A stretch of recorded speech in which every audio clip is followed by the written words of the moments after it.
سردار سلاب Khan radio set پر اپنے آدمیوں سے رابطے کر رہا تھا۔ وہاں بیٹھے باقی آدمی فائرنگ کے شروع ہوتے ہی اپنے اپنے مورچے میں چلے گئے تھے۔ سردار فائرنگ ہو رہی ہے، بیٹھ کر بات کر لو۔ وہ بات کرتے ہوئے بے چینی سے ٹہل رہا تھا۔ میری بات سنتے ہی اس نے بے دھیانی میں سر ہلایا اور آگ کے قریب بیٹھ گیا۔ مختلف اطراف سے اسے مسلسل خبریں مل رہی تھیں۔ سردار وہ قریب نہیں آ رہے، بس دور دور سے فائر کر رہے ہیں۔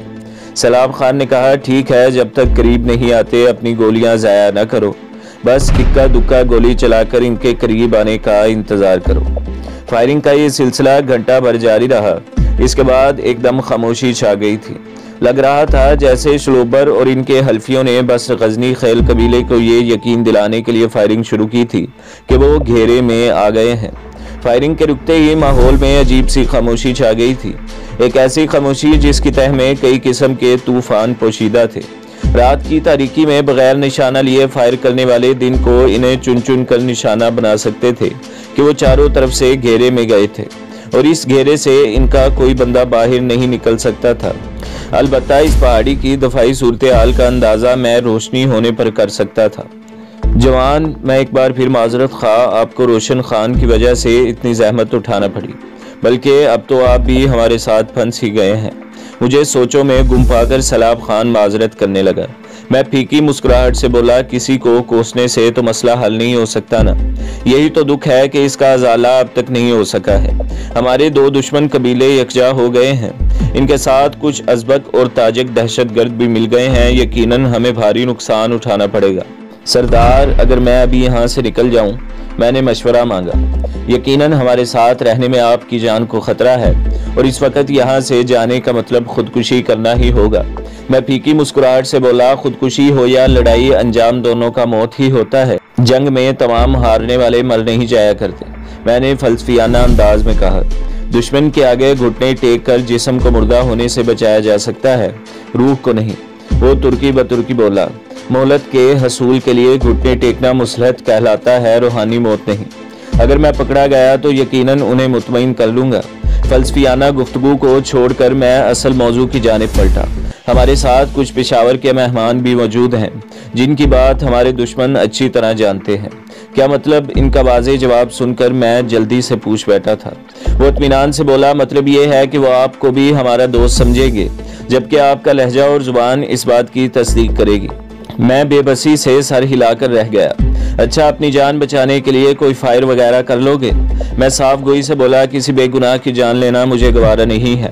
ان میں سے کوئی بھی میرا دشمن نہیں ہے، بلکہ دیکھا جائے تو ان سے زیادہ میرے دشمن غزنی خیل کے وہ افراد ہیں جن کی وجہ سے مجھے ان جان لیوا صورتحال میں پھنسنا پڑا ہے۔ سلاب نے مدافعانہ لہجہ اپناتے ہوئے کہا، آپ کچھ زیادہ ہی غلط سوچنے لگے ہیں۔ آپ کا میری سوچ کو غلط قرار دینا ظاہر کر رہا ہے کہ آپ نہایت ہی سیدھے سادے آدمی ہیں، اور اتنے سیدھے آدمی کو سرداری نہیں جچتی۔ وہ جھیمتے ہوئے بولا، طنز اچھا کر لیتے ہیں۔ ایسی صورتحال میں طنز کے علاوہ کیا بھی کیا جا سکتا ہے؟ میرا خیال میں ہم نے آپ کو جان بوجھ کر نہیں پھانسا۔ یہ صورتحال تو ہمارے وہم و گمان میں بھی نہیں تھی۔ اس کے مسلسل معذرتی رویے نے میرے دل سے کدورت دور کر دی تھی۔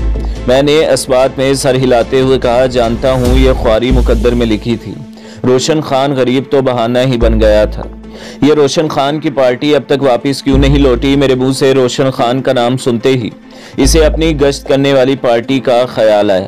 خود کلامی کے انداز میں بڑبڑاتے ہوئے وہ ریڈیو سیٹ پر انہیں پکارنے لگا، مگر کافی دیر پکارنے کے بعد بھی اسے جواب موصول نہیں ہوا تھا۔ میں نے کہا، آپ نے دیر کر دی سردار، دشمنوں کے گھیراؤ کی خبر ملتے ہی انہیں بلا لینا چاہیے تھا۔ وہ پریشانی کے عالم میں بولا، میرے دھیان ہی میں نہیں رہا تھا۔ میدان جنگ میں سرداروں کو ایسی بے دھیانیاں راس نہیں آیا کرتی۔ جوان، آپ اپنی عمر سے بہت بڑی باتیں کر رہے ہیں۔ اس کے لہجے میں طنزیہ غصے کی بجائے حیرانی تھی۔ حکمت عمر نہیں تجربے سے آتی ہے سردار۔ اس نے معنی خیز انداز میں سر ہلاتے ہوئے کہا، کافی تجربے کار دکھتے ہو۔ اچانک ریڈیو سیٹ بول اٹھا۔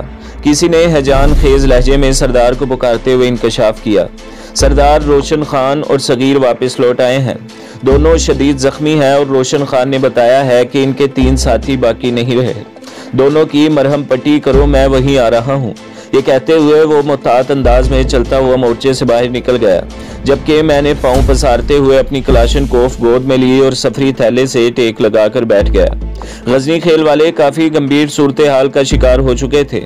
ان کے مقابلے میں 2 حلیف قبیلے اور خاصی تعداد میں ازبک تاجر دہشت گرد اکٹھے ہو چکے تھے، اور ان تمام کے ساتھ تنہا مقابلہ کرنا ان کے بس سے باہر تھا۔ یقیناً اس گندم کے ساتھ میں نے بھی گھن کی شکل میں پس جانا تھا، اور ان سوکھی لکڑیوں کے ساتھ میں نے گیلا ہو کر بھی جل جانا تھا۔ سیلاب خان کے لوٹنے تک میں ان حالات سے جان چھڑانے کی کوئی معقول تجویز سوچتا رہا، کوئی ایسا طریقہ جسے سانپ مار کر بھی لاٹھی بچا لیتا، کوئی ایسی ترکیب کہ آسمان سے چھلانگ لگاتے وقت میں کھجور میں نہ اٹکتا، کوئی ایسا حل کہ وہ زبردستی کی بلا میرے سل سے ٹل جاتی، کوئی ایسا ٹوٹکا کہ طویلے کی بلا بندر کے سر نہ پڑتی۔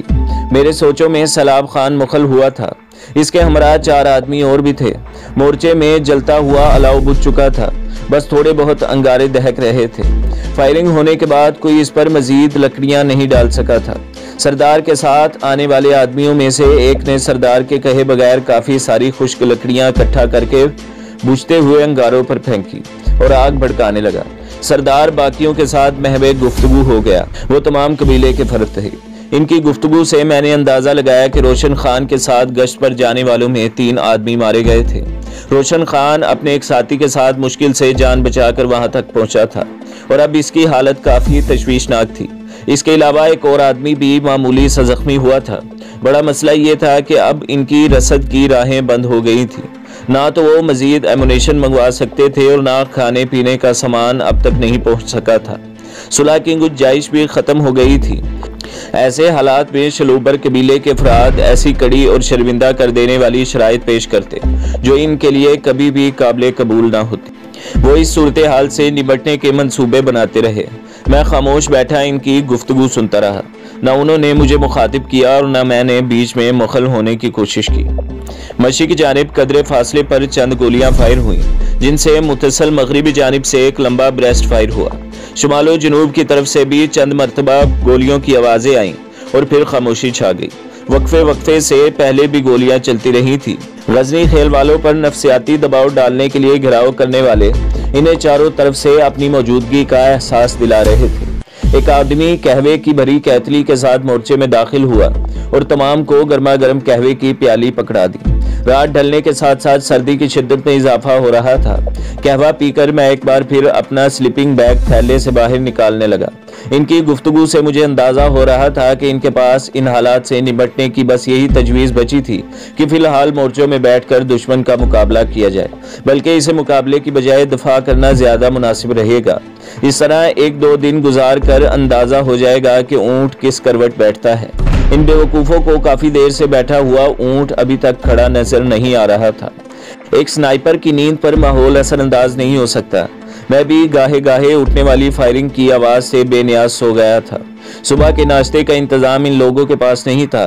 میرے پاس البتہ کچھ چنے اور بسکٹ پڑے تھے جو ظاہر ہے غزنی خیل کے پورے لشکر کی داڑھ بھی گیلی نہیں کر سکتے تھے، اور اکیلے کھانا مجھے بھی گوارا نہ تھا کہ میرے ہمراہ موجود لوگ بھوکے ہوتے اور میں کھانے کو جڑا ہوتا۔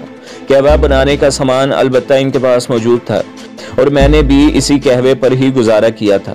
دن کی روشنی میں فائرنگ کے سلسلے میں تیزی آ گئی تھی۔ جواب میں ایک دوسرے کے آدمی نظر آنے پر ہتھیار کی لبلبی دبانا مجبوری بن جاتی تھی۔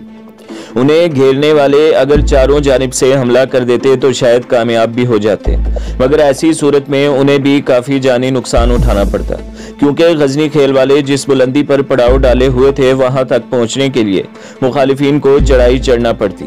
اس کا یہ مطلب بھی نہیں کہ وہ اگر ارد گرد کے پہاڑوں سے زیادہ بلند تھی، بلکہ اس کی وجہ اس پہاڑی کے چاروں اطراف میں موجود نالا تھا جو اسے تمام پہاڑیوں سے جدا کر رہا تھا۔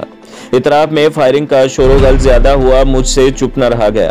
سردار اپنے آدمیوں کو کہو حد الوسع گولی چلانے سے پرہیز کریں، آپ لوگوں کے پاس ایک گولی بھی ضائع کرنے کی گنجائش نہیں، یوں ہوا میں ایمونیشن پھونک دینے سے کچھ حاصل نہیں ہوگا۔ صحیح کہہ رہے ہو، اس بات میں سر ہلا کر وہ ریڈیو سیٹ کی طرف متوجہ ہوا۔ میں نے کہا دشمن بھی سن رہے ہیں، ایسی باتیں مخابرے پر نہیں کیا کرتے۔ وہ حیرانی سے بولا تو سنتے رہیں، کیا فرق پڑے گا؟ بہت فرق پڑے گا، آپ کی کمزوری دشمن کے ہاتھ آ جائے گی۔ وہ آپ کا ایمونیشن ختم کرنے کے لیے جھوٹ موٹ کی پیش قدمی کر سکتا ہے، اور یقیناً ان کی پیش قدمی کو روکنے کے لیے آپ کے آدمیوں کو بے دریغ فائر کرنا پڑے گا۔